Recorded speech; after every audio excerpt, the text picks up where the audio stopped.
నమస్తే, welcome to Suman TV. నేను విష్ణు. ప్రస్తుతంతో పాటు certified financial planner doctor Bachchu Anil Kumar గారు ఉన్నారు. వారితో మాట్లాడదాం. సార్ నమస్తే. సార్ అనిల్ గారు. నమస్కారం విష్ణు గారు. సార్ అనిల్ గారు, చాలా మందికి కారు కొనుక్కోవాలని నీడ్ ఉంటుంది, బట్ చాలా మందికి కూడా కారుకు సంబంధించిన అవగాహన ఉండదు. అంటే ఆ కారు సబ్జెక్టుకి సంబంధించి పెద్ద ఎక్స్పర్టైజ్ ఉండదు. అంటే ఎంత అమౌంట్లో కారు కొనాలి, ఎటువంటి కారు కొనాలి, సేఫ్టీకి సంబంధించి ఎటువంటి ప్రికాషన్స్ తీసుకోవాలి, ఇంజిన్ కెపాసిటీ ఎంత ఉండాలి, అదేవిధంగా అంటే ఏదైనా ప్రమాదాలు సంభవించినప్పుడు కారు మరీ పెద్ద మొత్తంలో డ్యామేజ్ కాకుండా కొంత సేఫ్ సైడ్లో ఉండే విధంగా ఎటువంటి వెహికల్ చూస్ చేసుకోవాలి, తర్వాత కారుకి సంబంధించిన ఎయిర్ బెలూన్స్, ఇటువంటి పరిజ్ఞానం అందరికీ ఉండదు. కాబట్టి కారు కొనుక్కోవాలన్న నీడ్ ఉండి కారు పట్ల పెద్దగా అవగాహన లేని వాళ్ళు మరి కారు కొనుక్కోవాలంటే ఎటువంటి విషయాలను తప్పనిసరిగా పరిగణలోకి తీసుకోవాలి అంటారు ఒక మంచి కారు కొనుక్కోవాలని ఆలోచన వచ్చినప్పుడు? ఇలాంటి అంటే కారు కొనాలన్నప్పుడు కొన్ని ఇంపార్టెంట్ థింగ్స్ ఉన్నాయండి.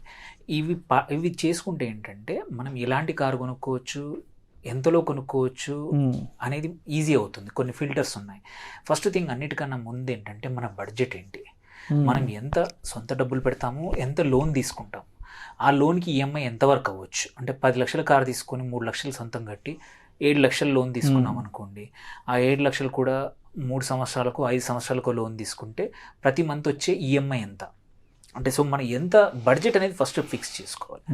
బడ్జెట్ ఫిక్స్ చేసుకున్నాక ఈఎంఐ ఇంత వస్తుందని తెలిసాక, ఇది ఫిక్స్ అయ్యాక నెక్స్ట్ స్టెప్ ఏంటంటే మన కారు యూసేజ్ ఏంటిది, అంటే మనం ఎలా వాడతాం, ఎక్కడ వాడతాం. మనం ఓన్లీ ఒక సిటీ యూసేజ్కి అయితే మనం ఫ్యూయల్ కెపాసిటీ, ఫ్యూయల్ ఎఫిషియన్సీ ఎలా ఉంది, డ్రైవింగ్ సిటీలో ఎలా ఈజీగా ఉంటుందా, మళ్ళీ సిటీలో కాబట్టి మనం కొత్తగా కొంటున్నామంటే చిన్న కార్ కావాలా, పెద్ద కార్ కావాలా. సో ఇట్లాంటివి యూసేజ్ని బట్టి చాలా విషయాలు మారుతాయి.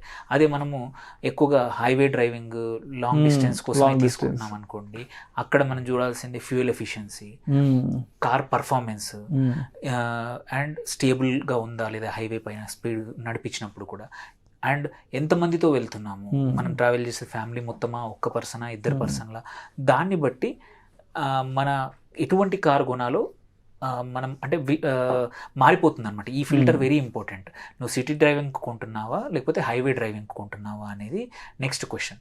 సో బడ్జెట్ వచ్చింది, ఎటువంటిది కొంటున్నామో వచ్చింది. నెక్స్ట్ వచ్చి ఏంటంటే మనం చూడాల్సింది కార్ మెయింటెనెన్స్కి ఏది, అంటే ఎటువంటి, అంటే మెయింటెనెన్స్కి ఎంత ఖర్చు అవుతుంది. ఓన్లీ కొనడం ఒకటే కాదు. సో ఫ్యూయల్ని బట్టి పెట్రోలా, డీజిలా, సిఎన్జియా, సో దీన్ని బట్టి కార్ ఫ్యూయల్ టైప్ని బట్టి ఇప్పుడు ఈవీ కూడా వచ్చాయి, ఈవీయా, దాన్ని బట్టి మనం ఓన్లీ బయింగ్ కాస్టే కాదు టోటల్ కాస్ట్ అంటాం. సో అది కూడా ఎంత అవుతుంది అనేది మనం డిటర్మైన్ చేసుకోవాలి. దాని తర్వాత వచ్చేసి నెక్స్ట్ డిటర్మైన్ చేయాల్సింది ఏంటంటే ఎటువంటి కారు కావాలి మనకి. చిన్న కారు, హ్యాచ్ బ్యాక్ చిన్నది కావాలా, 3-4, నలుగురికి కంఫర్టబుల్ ఉండేట్టు. 5వ మనిషికి కూడా అంత ఎక్కువ కంఫర్టబుల్ ఉండదు. 5 సీటర్ అంటారు కానీ హ్యాచ్ బ్యాక్ కాదు, కొంచెం నేను సెడాన్, కొంచెం కంఫర్టబుల్, సేమ్ 5గురికే బట్ కంఫర్టబుల్, కొంచెం పొడవైన కారు, స్టేబుల్గా ఉండేట్టు కావాలి అని కొద్దిమంది అనుకుంటారు. ఆర్ తన స్టేటస్, సోషల్ స్టేటస్కి, ఎకనామిక్ స్టేటస్కి రిఫ్లెక్ట్ అయ్యే వాళ్ళు అన్నట్టు సెడాన్ తీసుకోవచ్చు. ఇప్పుడు కొత్తగా చాలా మందికి ఎస్యూవి మీద మక్కువ పెరిగిపోయింది. సో మజిల్ ఉన్న కారు, పెద్ద కారు కావాలని ఉన్న వాళ్ళు ఎస్యూవి అనుకున్నారు. ఆ ఎస్యూవీలో కూడా ఇప్పుడు కాంపాక్ట్ ఎస్యూవీలు వచ్చాయి, sub 4 meters, అవి కూడా చాలా ఆప్షన్స్ వచ్చాయి. ఆర్ మల్టీ యూటిలిటీ వెహికల్స్, కొంచెం ఫ్యామిలీ కోసం 6-7 పెద్దవాళ్ళతో కూర్చొని వెళ్ళడానికి ఎంయూవీస్ వచ్చాయి. వీటన్నిటికన్నా ఇంకా పెద్ద లగ్జరీ ఎస్యూవీలు కానీ ఆర్ మోర్ ఎక్స్పెన్సివ్ కార్స్ వచ్చాయి. సో మన బడ్జెట్ ఏంది అనేది దాన్ని బట్టి మన కార్ టైప్ సెలెక్ట్ చేసుకొని నెక్స్ట్ ఏంటంటే చూడాల్సింది బ్రాండ్. మనకు చాలామందికి ఏంటంటే ప్రతి ఒక్కరికి కొన్ని బ్రాండ్స్ మీద మంచి ఒపీనియన్ ఉంటుంది, కొన్నిటి మీద మంచి ఒపీనియన్ ఉండదు. మంచి ఒపీనియన్ లేకపోతే మనం పెద్ద పర్చేజ్ కాబట్టి వదిలేస్తేనే బెటర్.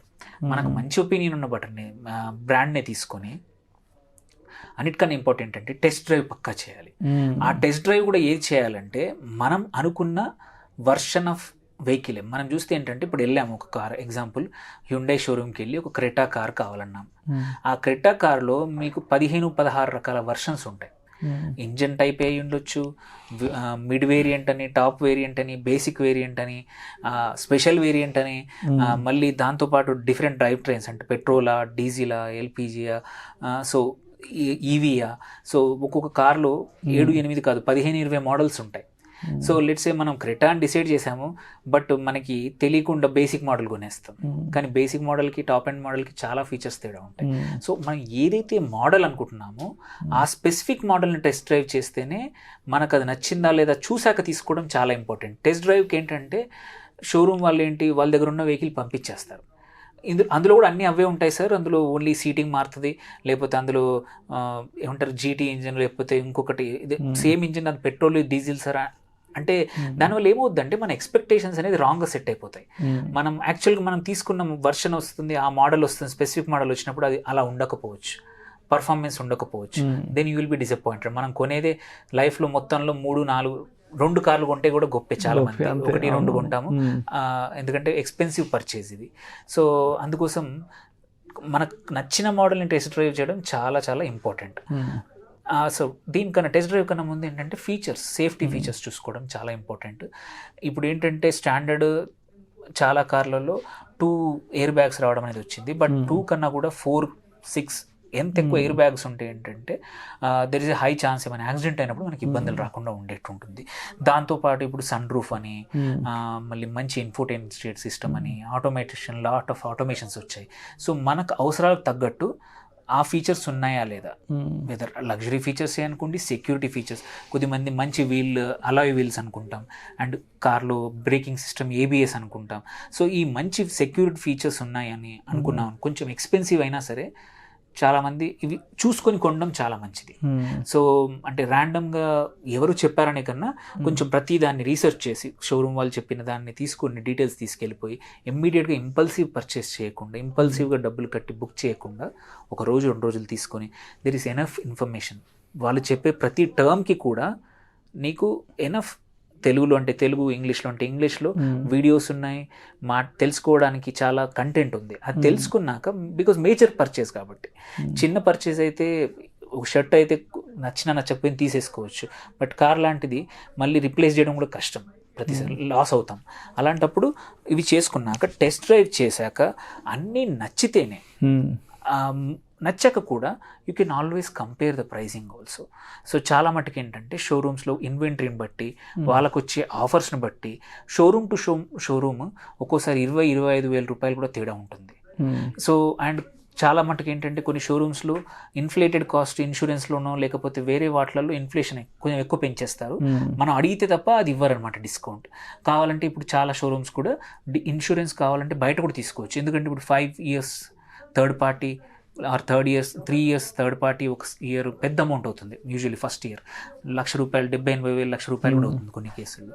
కంపేర్ చేస్తే బయట 30,000, 20,000 తక్కువ కూడా పడవచ్చు ఇన్సూరెన్స్లో. సో అవి కానీ, అండ్ ఇంకోటి ఆబ్వియస్లీ కొన్ని ఏంటంటే బేసిక్ వేరియంట్, మిడ్ వేరియంట్ కూడా కొనుక్కొని ఆఫ్టర్ బయ్యింగ్ కావాలంటే యాక్సెసరీస్ ఫిట్ చేసుకుంటే కొన్నిసార్లు 50,000 లక్ష రూపాయలు సేవ్ అవుతాయి. అవి కూడా కనుక్కోవచ్చు. ఏంటంటే వాళ్ళు బై డిఫాల్ట్ ఇచ్చే టాప్ వేరియంట్లో మనకు అవసరం లేని యాక్సెసరీస్ ఆల్రెడీ ఫిట్ చేసి ఉంటాయి, మనకి ఇష్టం లేని ఉంటాయి. సో దానివల్ల 1,50,000-2 లక్షలు ఎక్స్ట్రా పే చేయాల్సి వస్తుంది. దాని బదులు కొన్నిసార్లు ఏంటంటే మిడ్ వేరియంట్, బేసిక్ వేరియంటే తీసుకొని మనకు కావాల్సిన లెట్స్ సే 360 కెమెరాని అనుకోండి, ఆర్ రేర్ కెమెరాని అనుకోండి, ఆర్ కొన్ని ఫీచర్స్ ఏవైతే ఉన్నాయి, మంచి ఇన్ఫోటైన్మెంట్ సిస్టమ్ కూడా మనకు నచ్చిన బ్రాండ్ పెట్టించుకునే అవకాశాలు కూడా ఉన్నాయి బయటకు వచ్చాక.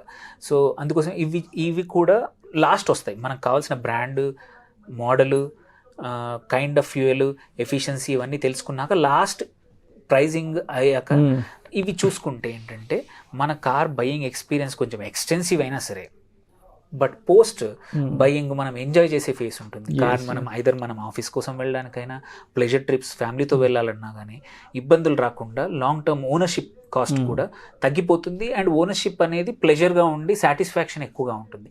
సో ఈ జాగ్రత్తలు తీసుకుంటే మనం అనుకున్న కారు హ్యాపీగా కొనడమే కాదు, కొన్నాక దాన్ని కంటిన్యూగా ఎంజాయ్ చేయడం కూడా అవకాశం. Thank you sir, thank you so much Anil garu. Thank you అండి. కొత్త కారు కొనే ముందు తప్పనిసరిగా ఎటువంటి విషయాలను పరిగణలోకి తీసుకోవాలి అనే అంశం గురించి చాలా చక్కగా మీ విశ్లేషణ తెలియజేస్తే thank you so much sir.